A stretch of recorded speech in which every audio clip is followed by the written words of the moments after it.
அனுதினமும் பாட வந்தேன் வேலவா.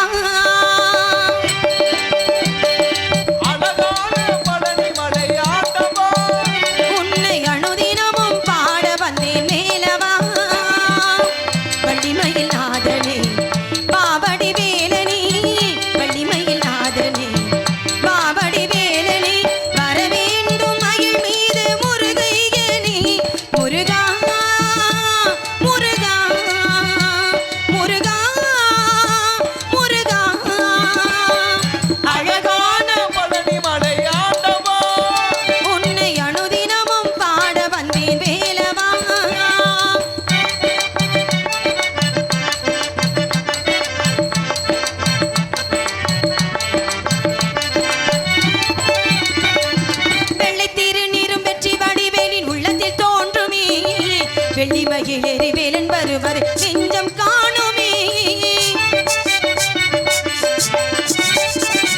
வெள்ளை திருநீரும் வெற்றி வடிவேலின் உள்ளத்தில் தோன்றுமே. வெள்ளிமயிலேறி வேலன் வருவர் நெஞ்சம் காணுமே. எனையாளும் ஆண்டவனே எழில் வேலவா. ஆண்டவனே எழில் வேலையா. எழுகேனும் உனை பாட அருள்வாயையா முருகா.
காவிய கதாநாயகி அந்த கந்தனின் தாயவளை தூயவளை இச்செய்யவள் பாடி பதம் பெற வேண்டும். எப்படி தெரியுமா?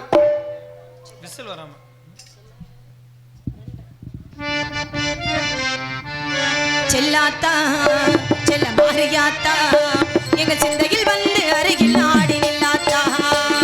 செல்லாத்தா செல்ல மாரியாத்தா எங்க சிந்தையில் வந்து அருகில் ஆடி நில்லாத்தா. கண்ணாத்தா உன்னை காணாட்டா. கண்ணாத்தா உன்னை காணாட்டா. இந்த ஜென்மம் எடுத்து என்ன பயன் என்று சொல்லடி நீயாத்தா. இந்த பெருமையை இந்த உலகுக்கு எடுத்து பாடாட்டா. இந்த ஜென்மம் எடுத்து என்ன பயன் என்று சொல்லடி நீயாத்தா. செல்லாத்தா செல்ல மாரியாத்தா எங்க சிந்தையில் வந்து அருகில் ஆடி நில்லாத்தா.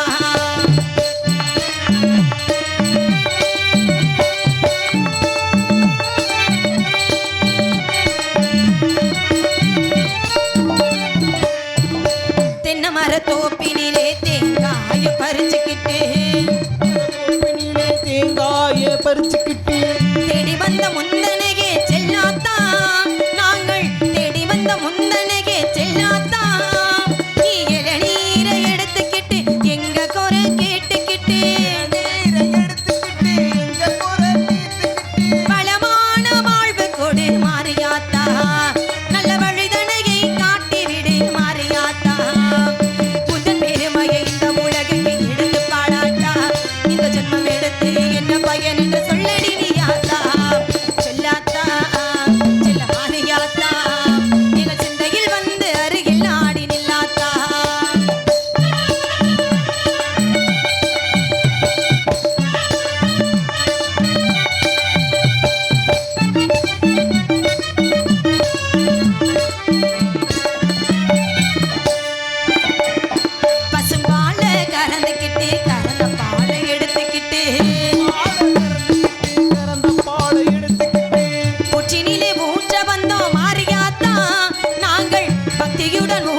மாரியாத்தா செல்ல மாரியாத்தா சிந்தையில் வந்து அருகில் நாடி நில்லாத்தா கண்ணாத்தா உன்னை காணாட்டா கண்ணாத்தா உன்னை காணாட்டா இந்த ஜென்மம் எடுத்து என்ன பயன் என்று சொல்லடி நீயாத்தா ஆதிசக்தி மாதா கருமாரி மாதா எங்கள் ஆதிசக்தி மாதா கருமாரி மாதா கருமாரி மாதா கருமாரி மாதா.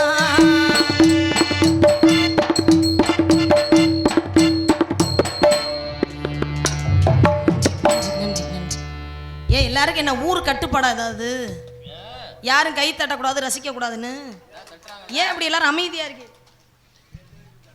விவரங்கம்படிகளே வள்ளியாக நடித்துக் கொண்டிருக்கும் காரைக்குடியை சேர்ந்த எம்பி லட்சுமி அவர்களுக்கு கிராமத்தின் சார்பாக பொன்னாடை பொருத்தப்படுகிறது. பொன்னாடை பொருத்தி கௌரவப்படுத்திய கிராமத்தர்களுக்கும் விழா கமிட்டியாளர்களுக்கு எனது சார்பாகம் நான் சார்ந்த கலைக்குழுவின் சார்பாகம் நன்றி நன்றி நன்றி கடந்த வணக்கம். இதுக்காவது கை தட்டலாமே. ஏத்தா என்ன பெண்கள்லாம் ஏன் இப்படி செய்வனில் மிதிச்ச மாதிரியா உட்காந்துருக்கீங்களே? ஏன் இல்லையே ஒரு மாதிரி எங்க மாமா சொன்ன மாதிரி எப்படா கிளம்பும் அப்படிங்கிற ஒரு எண்ணத்திலே உட்காந்துருக்க மாதிரிலாம் தெரியுது. இல்லையே இறந்த ஒரு ஒரு இடம் காலியா கிடக்கு இடம் இல்லையே. போறதா இருந்தா போயிட்டு திரும்ப வந்திருக்கணும். மொத்தமா பாய சுருட்டுனாலே அடுத்து போயிட்டு திரும்ப வரமாட்டாங்கன்னு அர்த்தம் இல்லையாத்த? வந்துருவாங்களா? சரி அதுக்காக அது வந்து ஆகணுமா இல்லையா? குறிஞ்சி முல்லை மருதம் நெய்தல் பாலை என்ற 5 வகையான நிலங்களிலே எனது நிலம் குறிஞ்சி நிலம். இந்த குறிஞ்சி நிலத்தை ஆண்டு வந்து கொண்டிருக்கிற நம்பி தலைவன் என்னுடைய தந்தை. தாயின் பேரு நங்கை மோகினி. என தந்தைக்கு 7 ஆண் குழந்தைகள் இருந்த போதிலும் ஒரு பெண் குழந்தைகள்னு சின்னதா மனசுக்குள்ள ஒரு ஏக்கம். எங்க அப்பாக்குன்னு கிடையாது, பொதுவாக எல்லார் வீட்லையுமே இருக்கக்கூடிய ஒரு ஏக்கம் தான் அது. ஏன்னா ஒரு வீட்டில் வரிசையா பொம்பளை பிள்ளையாவே பிறந்துகிட்டே இருந்தா அந்த வீட்டில் ஒரு ஏக்கம் ஒரு எதிர்பார்ப்பு இருக்கும். என்ன ஒரு ஆம்பளை பிள்ளைன்னா நல்லா இருக்குமே அப்படின்னு தோணும். அதுவே ஆம்பளை பிள்ளையாவே பிறந்துகிட்டு இருந்தோம்னா ஒரு பொம்பளை பிள்ளை இல்லையே அப்படிங்கிற ஒரு ஏக்கம் இருக்கும். ஏன்னா இது உலக இயல்பான விஷயம். அது மாதிரி தான் பிறந்தது 7 ஆண் குழந்தைகளாக பிறந்த காரணத்தினால ஒரு பெண் குழந்தைகளேன்னு ஏக்கப்பட்ட எங்கள் அப்பா முருகப்பெருமானை வணங்க முருகப்பெருமானுடைய அருளால் வள்ளி கொடிகளுக்கு இடையில் கடந்து எடுத்து வளர்த்து இதனால் வரைக்கும் எந்த குறையும் இல்லாமல் எங்கள் அப்பா என்னை வளர்த்துக்கிட்டு வர்றாரு. எந்த குறையும் இல்லாமல் வளர்த்த எங்கள் அப்பாவுக்கு நான் எந்த குறையும் வச்சிடக்கூடாது அப்படிங்கிற ஒரு எண்ணம். அதனால அப்பா இன்னைக்கு நேரடியாக என்னை சந்திக்க வந்திருக்காரு. சந்திச்சு என்ன சொல்ல போறாரு அப்படிங்கிறது தெரியல. அப்பா சந்திச்சாத்தான் என்ன சொல்ல போறாரு அப்படிங்கிறத நம்ம தெரிஞ்சுக்க முடியும். அதனால அப்பாவை கூப்பிட்டு என்ன விஷயம்னு தெரிஞ்சுக்கலாம்.